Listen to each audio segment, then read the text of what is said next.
નમસ્કાર મિત્રો, રાજેશ્વરા ચેનલ પરિવારમાં સ્વાગત કરું છું। આજે આપણે ખાસ અગત્યની ઇમ્પોર્ટન્ટ ચર્ચા કરવી છે ખેતી બાબતની, અને ખેતી બાબતની ઉનાળુ ખેડ એની આજે આપણે ચર્ચા કરીશું। તો ઊંડી ખેડના ફાયદા જો તમને સહેજ વાત કરું તો ખેડ, ખાતર અને પાણી આ ત્રણ જમીન માટે, ખેતી માટે ઉપયોગી ત્રણ વસ્તુ છે।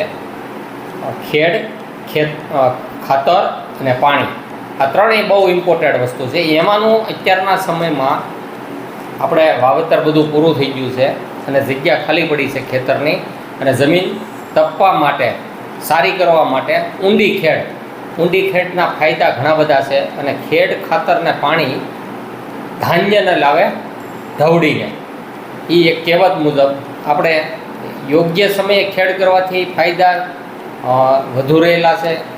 ઊંડી ખેડથી ઘણા બધા બેનિફિટ સમાયેલા છે। જો એની સહેજ વાત કરું તો જમીનમાં યોગ્ય સમયે ખેડ કરવાથી છિદ્રતા અને શક્તિ, ભેજ શક્તિ એમાં વધે છે।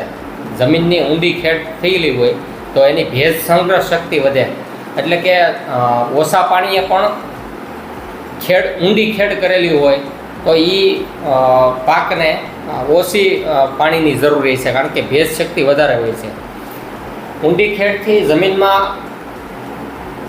ઉલટસુલટ થાય છે, એટલે ઉલટસુલટ થાય એટલે હું તમને વાત કરું તો નીચે કોસાટો, જીવાતો, ઉધય વગેરે જે છે એ બધું બહાર નીકળે, ફૂગની પણ બહાર નીકળે, એટલે સૂર્યના પ્રકાશમાં સતત સૂર્યનો પ્રકાશ આવવાથી એ ડેમેજ થાય છે, એટલે કે કોસેટો નાશ પામે, એ અવશેષો બધા ઝીરો થઈ જાય છે।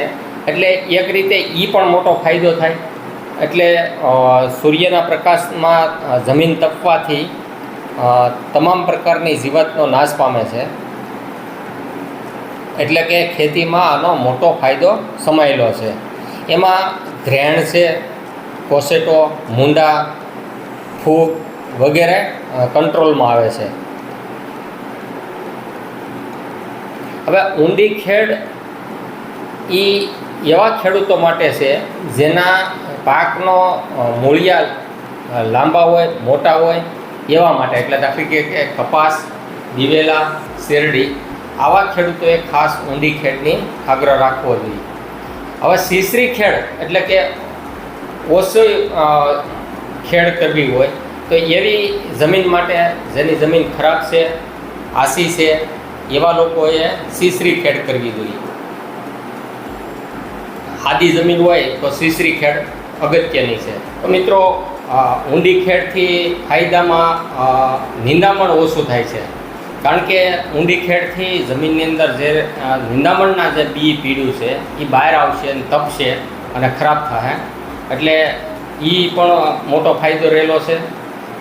ઓછો વરસાદ થયો હોય તો ઊંડી ખેડ કરેલી હોય તો એમાં ભેજ શક્તિ પણ વધારે રહેલી છે। ઊંડી ખેડની વાવેતરની અંદર જે પાક લઈએ છીએ આપણે એ વધારે સારો દેખાય છે અને વધારે સારું રહે છે। મોડી ખેડ કરવાથી આપણને નુકસાન જાય છે।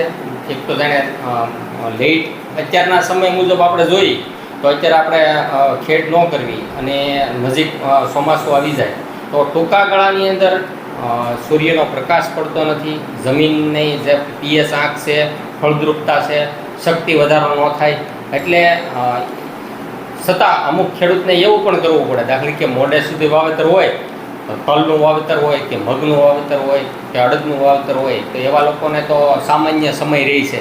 પણ જે ખેડૂતોએ અત્યારે પડા ખાલી થઈ ગયા છે એને આપણે 10-15 દિવસે શા માટે મોડું કરવું, એનું ખેડ અત્યારે કરી નાખવી જોઈએ।